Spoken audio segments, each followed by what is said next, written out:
looking at you like you're going to go. Acting up here don't really mean unless you're going to fight here down. I don't think that Jake would have enough time, seeing as he's already undersized. He's not a real heavyweight, and this is Anthony Joshua we're talking about. Take a punch, really.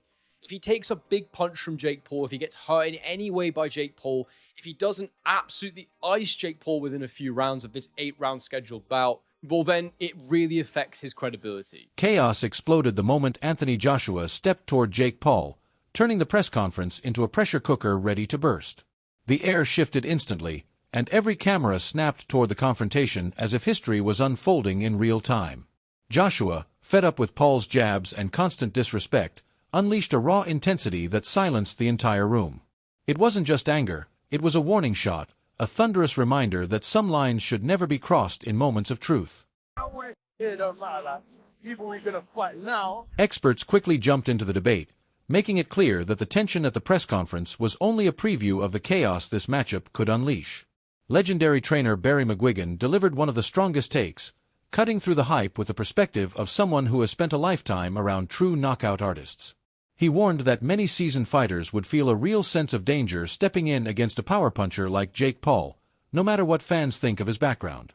McGuigan stressed that in boxing, everything can flip in a heartbeat. The first clean shot can detonate a fight, shatter a game plan, and instantly expose weaknesses. His message was blunt. When two fighters with explosive intent share a ring, unpredictability becomes the biggest threat. And in a matchup like Paul versus Joshua, that unpredictability could turn the fight into something far more volatile than anyone expects. Some people are saying, we just grabbing the bag. There's nothing wrong with that because anybody else, if they got offered that kind of money, they would do it. So, and some people are suggesting he might damage his legacy. Where do you sit with the decision of him taking that fight? And it's a professional 8-round fight as well. Yes, it's a highly dangerous fight for Jake Paul. I don't know what he's doing unless they have done some sort of caveat or some sort of agreement that he says he's going to go easy on him or he's not going to go flat out. But I've been tossing this up and down in my mind and trying to figure how under God, when he had agreed to fight someone like Tank Davies, who is several divisions below him. That's more like what Jake Paul does. And then he goes from there to fight Anthony Joshua. I mean, just look at what happened to Francis Ngannou, who's a big, athletic, tough guy and had gone 12 rounds with Tyson Fury and given him a real ding-dong. And then he gets absolutely obliterated in a round and a half against Joshua.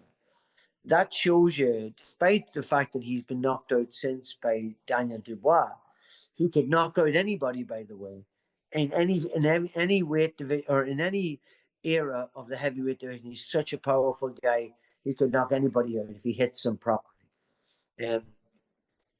But it just seems utter madness. And Wade, host of the Wade Concept podcast, recently revealed that Jake Paul's so-called secret weapon for the Anthony Joshua showdown is no longer a mystery, and it's far more serious than people expected. According to Wade, Paul has been bringing in multiple heavyweight sparring partners specifically chosen to match Joshua's size, reach, and overall physical presence. These aren't light sessions either. They're designed to expose Jake to the raw, thudding power that only true heavyweights carry. By facing men who hit like trucks and move with the same rhythm and pressure as Joshua, Paul is sharpening his timing, tightening his defense, and learning how to stay composed under real danger. Every round is a simulation of what awaits him on fight night.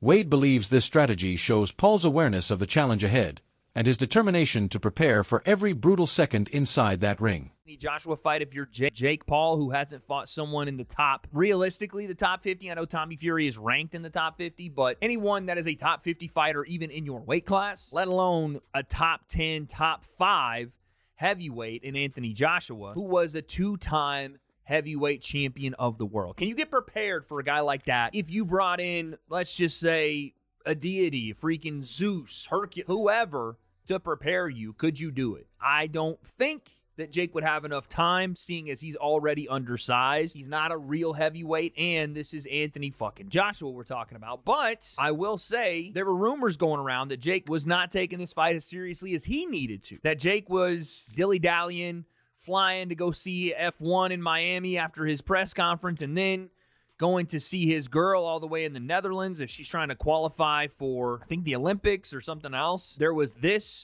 post from his girlfriend. I don't know if, again, this was in the Netherlands or where it was at, or maybe this is an old picture, but Jake flying around the world when he has a fight in about 4 weeks is probably not the greatest look, and it doesn't seem to make it look like he's taking it as serious as he needs to, locked away in the gyms of Puerto Rico. Now, again, that could have been a different picture. That could have been something else, but that's pretty shocking to see. With that being said, I want to push back on that because I do think Jake is taking this as seriously as he absolutely needs to, because this is not only the toughest fight of his career, it's the most dangerous to the longevity of his career, to his health and well-being. And so to do something like that, you need to bring in the best help possible to get ready. We already heard that Jake Paul was preparing for Anthony Joshua by sparring the guy that Anthony Joshua was about to fight in Cassius Chaney. This gentleman right here, who was 24-3 from B-More, a.k.a. the DMV, and apparently is a top 100 heavyweight, even though it doesn't say he's actually a top 100 heavyweight, but that was what he was being marketed as by Spencer Oliver, former professional boxer and respected analyst,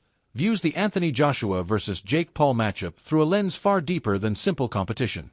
Speaking on a panel of experts, he argued that this fight carries real symbolic weight for the sport, representing a shift in how boxing engages with modern audiences. Oliver compared the moment to Muhammad Ali's era, when Ali often took unconventional matchups that electrified the public and pulled in viewers far outside the usual boxing fanbase. In Oliver's view, if Joshua steps into the ring with Jake Paul, he's not just accepting a fight. He's stepping into a cultural moment where spectacle and sport collide on a massive scale. Oliver believes the potential impact stretches well beyond the scorecards. A bout like this could introduce boxing to millions of new viewers, particularly younger audiences who follow Paul through digital platforms rather than traditional broadcasts. This type of crossover event expands the sport's reach, giving it fresh energy and relevance in an era dominated by social media. For Joshua, the challenge isn't just physical. It's maintaining championship-level focus in a highly unusual, heavily scrutinized scenario. According to analysts, the fight's cultural implications may rival its athletic stakes. A matchup like this blurs the line between influencer entertainment and elite professional boxing, creating a hybrid event capable of capturing global attention. Oliver's comparison to Ali emphasizes how historically, these high-profile, unconventional bouts have boosted the sport's visibility and opened new revenue streams through sponsorships, streaming, and international marketing. In many ways, Joshua versus Paul represents more than a headline. It's a landmark moment in boxing's evolution, merging tradition with the digital age and reshaping how the sport connects with the world.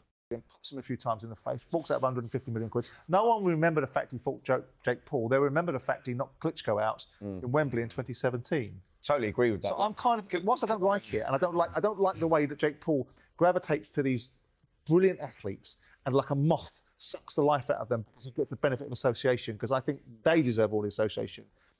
But he is a and there is opportunity there, isn't there? Listen, commercially, of course it works because it'll be huge and there'll be a load of money on the table. For Anthony Joshua, it's like sort of, you know, he's going to get rewarded very well with minimal risk, no risk at all. He's going to go in there and he may then put all this stuff to bed with Jake Paul, calling out all these different champions, etc., etc. So, of course it works. And when you're talking about, you know, the credibility that Joshua's going to get, he's not going to get none now, but people are going to remember that? Of course they're not. Like, when he goes on to do what he does, didn't Muhammad Ali have some sort of strange fight in the middle of his career? Didn't he? Yeah, he did. He boxed some non-boxing guy and what. People don't remember that. That's what I'm saying. Look, us as boxers, we don't remember something like that. It was replicated in Rocky. So, he did a version of fighting Thunderlips, didn't he? So we all know. Veteran boxing analyst Gareth Davies has repeatedly stressed that this matchup pushes the boundaries of what can be considered safe inside a sanctioned ring, and his warnings echo loudly across the boxing world.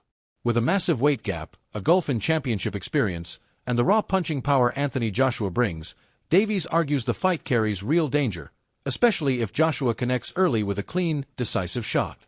While the spectacle of a social media star challenging a heavyweight icon draws massive attention, he believes the physical risks make it an uneasy proposition for regulators and promoters. Technical analysts Angelo and Josh add further depth, explaining that Paul's courage cannot compensate for the elite instincts and natural advantages possessed by fighters like Joshua and Deontay Wilder. They argue that a smaller man cannot simply will himself into the heavyweight echelon.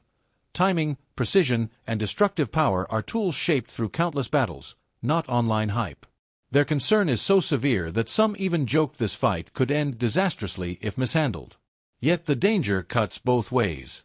Analyst Henry points out that Joshua faces a different kind of threat, reputational damage. Even a single moment of hesitation, a wobble, or a failure to dominate could ignite critics who already question his mental resilience. For Joshua, perfection isn't optional, it's mandatory. That pressure is contrasted by promoter Eddie Hearn, who frames the fight as a strategic business decision. With enormous financial rewards on the table, he argues that Joshua would be foolish to ignore such an opportunity. And finally, David Haye reminds the world of boxing's eternal truth: anything can happen once the bell rings. Upsets are born from a single overlooked moment. That wraps up today's breakdown. If you enjoyed this deep dive into the chaos surrounding Jake Paul versus Anthony Joshua, make sure to like the video, share it with other boxing fans, and subscribe for more explosive updates and fight analysis.